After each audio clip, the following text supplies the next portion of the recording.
안녕하십니까. 조갑제TV 시청자 여러분, 저는 조갑제닷컴의 조세별입니다. 지금 시각은 2021년 6월 1일 오후 5시를 가리키고 있습니다. 국민의힘 당대표 선거에 출마한 후보자들의 첫 TV 토론회가 어제 31일 밤 MBC에서 진행이 됐습니다. 그 토론회를 본 관전평을 좀 몇 가지로 정리해 보려고 합니다. 자, 첫째, 어제 토론회는 이준석 후보와 나경원 후보 사이의 대결로 압축이 됐습니다. 특히 야권 대선 후보 선출 방식을 두고 두 사람의 이견이 가장 극명하게 드러났는데요. 자, 이준석, 조경태, 홍문표 후보가 의견을 같이 했습니다. 그리고 나경원, 주호영 후보가 의견을 같이 했는데, 먼저 이준석 후보는 국민의힘이 공당인데 경선 룰이나 방식, 경선 일정을 외부에 있는 특정인에게 맞춰서 진행할 수는 없다라고 강조했습니다. 그래서 국민의힘이 자체 당원 당규가 있는데 거기에서 정한 원칙대로 이 경선 일정을 진행해 나가야 된다라고 주장했습니다. 그래서 이 경선이나 아니면 당 통합이라든가 단일화에 외부의 인사들이 참여할지 말지는 그들의 선택이다라고 이렇게 주장했습니다. 자, 반면에 나경원, 주호영 후보는 국민의힘 중심의 어떤 야권 단일화 플랫폼에 이 외부 인사들을 다 불러 모은 다음에 그 다음에 경선을 시작해야 된다. 그래서 나 후보는 특히 이 경선 시작 시점을 9월 말 추석 이후로 이렇게 제안했습니다. 자, 그래서 이 서로 다른 두 가지 방식을 두고 아주 공방이 치열했는데 그 구체적인 내용은 잠시 후에 들여다보도록 하겠습니다. 자, 두 번째는 이준석 후보의 아주 공격적인 토론 방식이었는데요. 아주 여러 후보들을 진땀나게 했습니다. 그 노련한 나경원 후보도 자신의 공약에 대해서 하나하나 아주 그 허점을 파고드는 질문에 당황스러워한 이런 순간들이 있었는데, 네, 어떤 순간이었는지 또 살펴보겠습니다. 자, 세 번째는 이준석 후보의 어떤 공격적인 토론 방식, 패기도 있었지만 그에 맞서는 나경원 후보의 아주 여유롭고 온화한 이런 모습이 굉장히 돋보였습니다. 그래서 나경원 후보가 굉장히 예전보다 뭔가 더 좀 겸손해지고 온화해지고 좀 더 여유롭게 토론에 임했는데, 이런 모습이 오히려 이준석 후보의 패기를 좀 오만함으로 보이게 만드는 이런 효과가 있었습니다. 특히 나경원 후보는 이준석 후보의 리더십이 뭔가 통합의 리더십이 아니라 분열의 리더십 아니냐라는 이런 지적을 했는데, 이 지적이 국민의힘 당원들에게는 좀 효과적으로 영향을 미칠 수 있겠다라는 생각이 들었습니다. 자, 좀 더 구체적으로 들어가 보겠습니다. 자, 첫 번째, 서로 경선 방식을 두고 의견이 완전히 갈렸는데요. 자, 이준석 후보는 이 경선 과정을 버스에 비유했습니다. 자, 버스는 항상 정시에 출발하고 정해진 루트를 따라 움직인다라는 것이죠. 국민의힘 경선도 이와 같아야 된다라고 주장했습니다. 국민의힘이 공당으로서 책임 있는 경선을 치르려면 버스가 특정인을 기다려서는 안 된다라고 이렇게 강조했습니다. 자, 이에 대해서 나경원 후보는 이렇게 말합니다. 이준석 후보는 뭔가 정시에 출발해야 된다는 그 정시성을 강조하면서 또 정류장은 여러 개다. 중간에 탈 수도 있고 처음부터 탈 수도 있다고 얘기를 한다. 그렇다면 윤석열 전 총장이 우리 당에 들어오지 않았어도 그냥 버스는 출발하겠다라는 이런 의미로 이해해도 되겠느냐라고 질문을 했습니다. 자, 이에 대해서 이준석 후보는 아니 도대체 어떻게 협상을 하면 주자에 맞춰서 룰을 세팅하자고 할 수 있는가?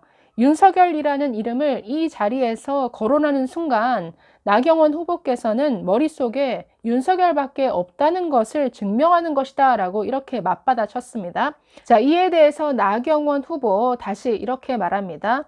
윤석열을 언급한 것은 지금 가장 지지율이 높기 때문이다.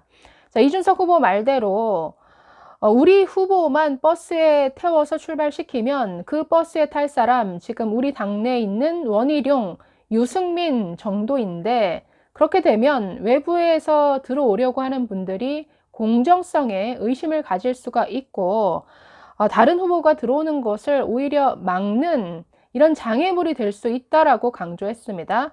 그러면서 모든 후보들을 당 내로 모을 수 있는 그런 시간을 먼저 가진 이후에 이 경선은 9월 이후, 추석 이후에 시작하면 된다라고 강조했습니다.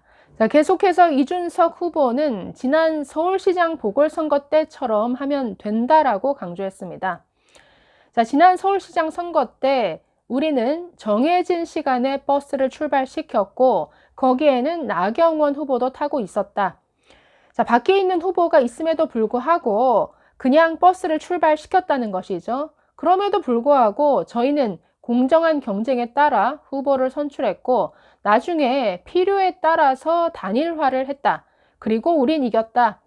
가장 최근의 승리의 경험은 우리가 제 시간에 버스를 출발시켰기 때문이다 라고 이렇게 강조했습니다.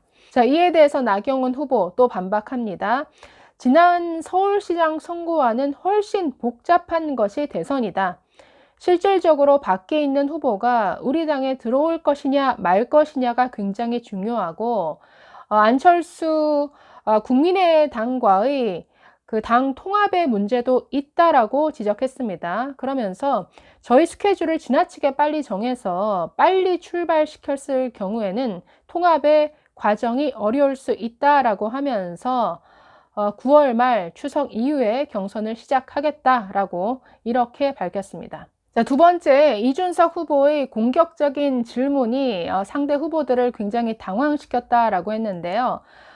천하의 나경원 후보가 조금 당황한 순간이 있었습니다. 이준석 후보의 토론 스타일은 참 오세훈 후보와 많이 닮았다, 비슷하다라는 느낌을 받았는데요.